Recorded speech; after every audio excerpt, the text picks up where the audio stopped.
আজকে আমার নবমতম আইব্রো ভাত। আর আইব্রো ভাতটা আমার খুব কাছের মানুষের বাড়িতে, আর সেটা হলো ভাস্বর দিদি।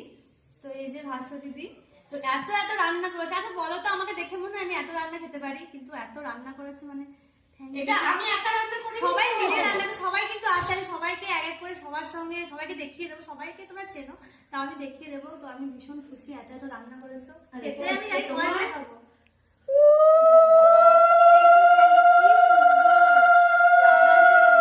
খুব পছন্দ, লাল রং তো প্রিয় কালার আমার, এত সুন্দর, খুব ভালো লাগছে। দাঁড়াও এক সেকেন্ড, আজকে প্রণাম করবো, আর প্রণাম করবো, ঠিক আছে? সস্তা আমাকে প্রণাম করো। কাকু কোথায়? এই দেখো করে আও করতে পারে না না বাবা, আজকে দিন পরে প্রণাম করবো। চলো রেডি।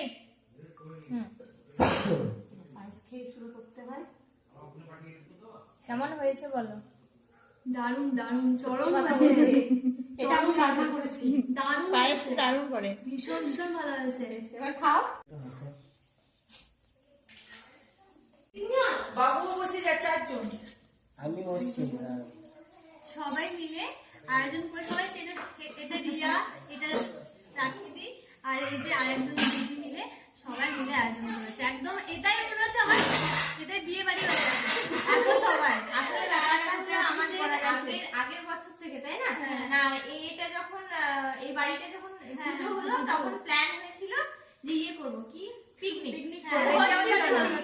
আজ হয়ে গেল সুপ্রাসিটির জন্য আর ম্যামের জন্য হয়েছে। এই যে এরা কিন্তু যখন আমি প্রথম ভাস্বরী বাড়ি এসেছিলাম তখন একদম কুচকু কুচকু ছিল। রসগোল্লা তো নাম্বার হ্যাঁ, ও অনেক বড় হয়ে গেছে। এই যে এ আমার কিন্তু ভীষণ ভালোবাসে, দুজনই ভালোবাসে, একটু বেশি বেশি ভালোবাসে। এই যে এটা ভাই অনি, অনিকে আমি একদম বাচ্চা থেকে দেখেছি, আগেই বললাম। তো এটা অনি, আর এটা হলো মেঘা।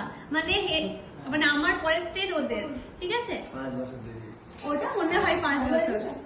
আইব্রো ভাত কমপ্লিট, আমরা সবাই একটু আড্ডা দিচ্ছি, মানে আর ক্ষমতা নেই উঠে যাওয়ার, এরকম ব্যাপার। এই যে সবাই মিলে। রিয়া কোথায়? রিয়া রিয়া এখন ব্যস্ত ব্লগ করতে। এই যে আমি পেছনে কোথায়? এই যে খুব ক্লান্ত, সব রান্না আমি সত্যি আমি- করেছি তো, মানে আর আমরা খেয়ে ক্লান্ত। খেয়ে ক্লান্ত, একদম। মানে কিন্তু কি খেতে পারছে না, তাও বেচারা খেতে আমি তো সব খেয়েছি, সব সব খেয়েছে, গুড সব গার্ল। খেয়েছি। আমি খাই, মানে খেতে ভালোবাসি, কিন্তু আজকে বেশি আজকে নয়। কিন্তু ছেলেগুলো জ্বালাই হ্যাঁ, তুমি বলছিলে না যে বিয়ের আগে কেন খাওয়াচ্ছে, বিয়ের আগে খাইয়ে দেয়, মোটা করে পাঠাচ্ছে।